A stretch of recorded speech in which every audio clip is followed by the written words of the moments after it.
तानी था। निकला से यहाँ से। अभी के अभी निकला तो अन्हीं दोनों के ना बर्दाश्त कई मुश्किल हो गई। काबिल जी का भाई? अरे जब लड़े के बाद अपना माई के घर जाके लड़ा सा, यहाँ हमार माई की जिंदगी खराब करे के जो अब कुछ ना निकला सब मार के तोड़ दे। निकल निकल निकल चल निकल। हमके वो इतना साल से जाना था, ये लड़ेली हमरा से। ये लड़े?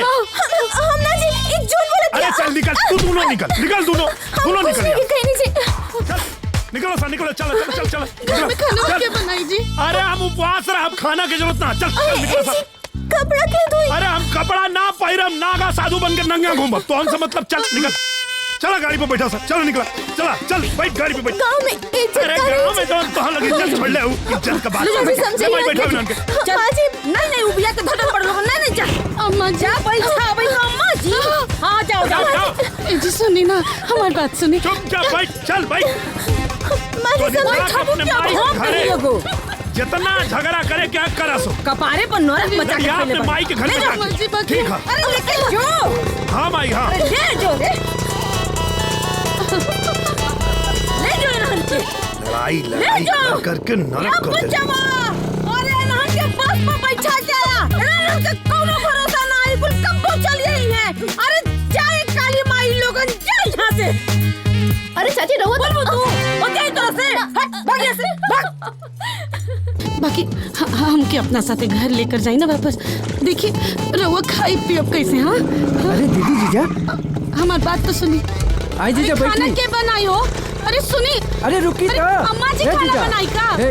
ए जीजा हम पहले वो खा पी रही आ रहा हूं। कपड़वा प्रेस करके रख ले कबाड़ में। इहो कर्म का दोष जकर दुद्दू को पतो हो के चूल्हा फूके के होता। अरे माई हाय रे हमार सुख। तू चिंता मत कर, हम कुछ उपाय करीला। अब का करबे रे? तीसर बिया करबे का? तब कोनो उपाय बचल बा का?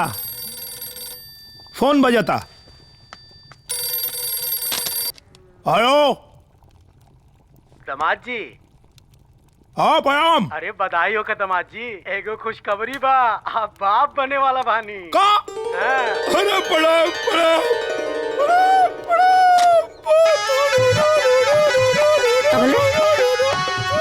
कमल रे अरे कैसन पगला गेले का रे? कैसन बिल बजाता रे? अरे माई हाँ बतिया ऐसन बा, कमल तू सुनबू तो तू नागिन डांस करे लगबू।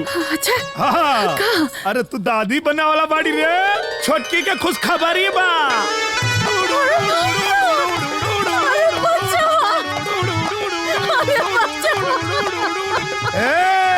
देर खुश मत हो का। अरे बचवा औ दलिया जर जाई। अरे दलिया के छोड़ा फूका जरा। ये बचवा हमार भूख भी स्कूल मर गई। जा हमरे पत्तों के बरे आँखी की सोजा लेके आ जा जल्दी से। जा जा जा जा। अरे जो रे। अरे इतना मत खुश हो जो रे, करे लुंगिया में ससुरारी जाई रे। अरे कपड़वा पहन के जा बचवा, लेकिन जा अच्छा, जा। चल जा।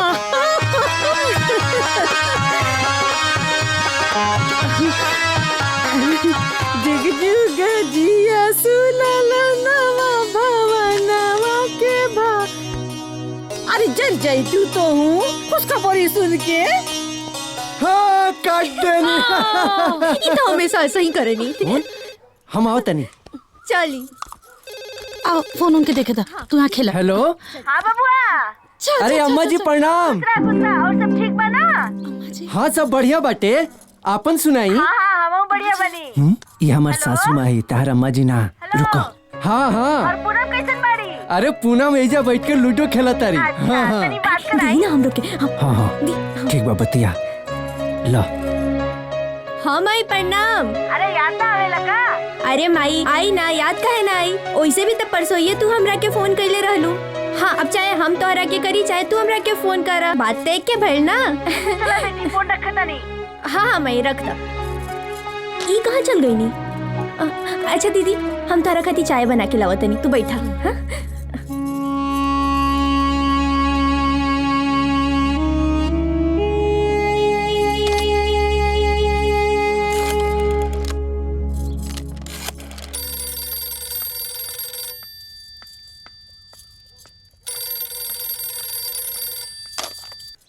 अम्मा जी प्रणाम। दीदी गोड़ लगतानी दीदी। गुड्डी तू हाँ दीदी, तू वहाँ कब गईलू? यहाँ के ले आवे गई रहनी। कब? काल दीदी, दीदी एगो खुशखबरी बा। हाँ। वहाँ के पापा सासू माँ दादी और हम माई बने वाला बानी। वहाँ के पापा और सासू माँ दादी और हम माई बने वाला बानी। वहाँ के पापा और सासू माँ दादी और हम माई बने वाला बानी। ले इतना का सोचौरा बना देम ना तो दुल्हैया खा के एकदम तो मत खा डाले। इतना याद रखे। हाँ, अमद कहाँ बा? जा मत तो भुलाएगी नहीं। अरे अब केसरियो ने खिलौकत रे। वो ना का ये बतब ना आई। अरे अब का बताई माई अब बुद्धि तो चार जगह दौड़ोले रह भाई ना हाँ कि एक बार में फरिया ले कोनो बात। बधाई हो अम्मा जी। अरे और रउओ के बधाई हो। अरे तू आ गेलू? काहे ना आवे के चाहत रहे का? अरे ऐसन बात नहीं के, हम लियावे खातिर होती ना। हाँ, छोड़ी। वैसे अम्मा जी पहले तो कब्बो ऐसा ना भइल रहे कि घर में इतना बड़ खुशी के बात होके और हमरा के केहू बताए भी ना। रउआ लोग खातिर हम इतना गैर हो गई नी का? अरे यार कुछ हो उठपटांग बोलत रहलू। हाँ। ऐसन कोनो बात नहीं के। ना जी, शायद अभी परिवार में हमार कोनो स्थान नहीं है, पर नहीं बात सबसे पहले हमरा के बतावल जाइत। भले ही खुशी हमरा से दूर रखल गई, बाकी कहीं ना कहीं ये खुशी के कारण हम ही बानी।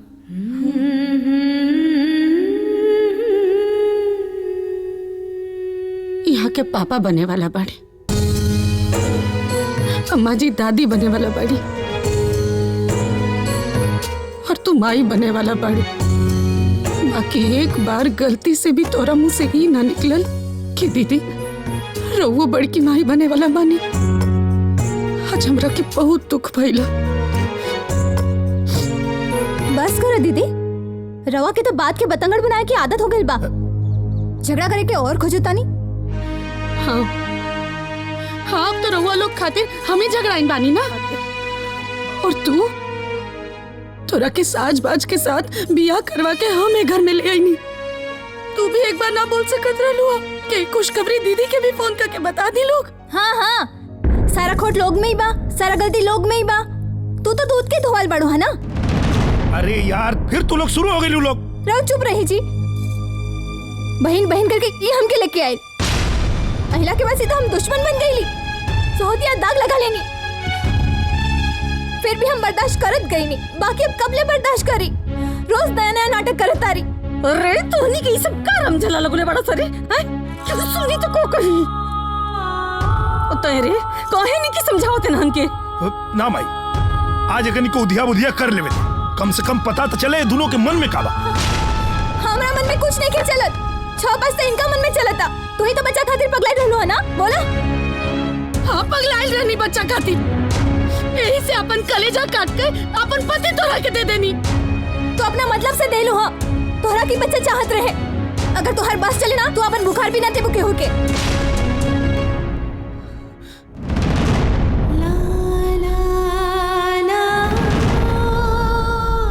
भगवान, हम का कुछ ना कहनी, अपन सब कुछ लुटा देनी, यहाँ तक के अपन सुहाग भी बांट देनी। और रउआ लोग के सामने ही ये हमरा ऊपर इतना बड़ा इल्जाम लगावत दिया। एक मिनट, आज हम तोहार इहो नाटक खत्म कर देता नहीं।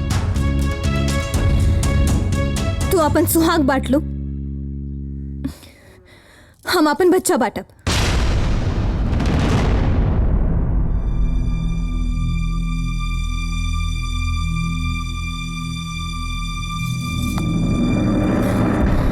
पति हमार और भैला के बाद बच्चा तोहार।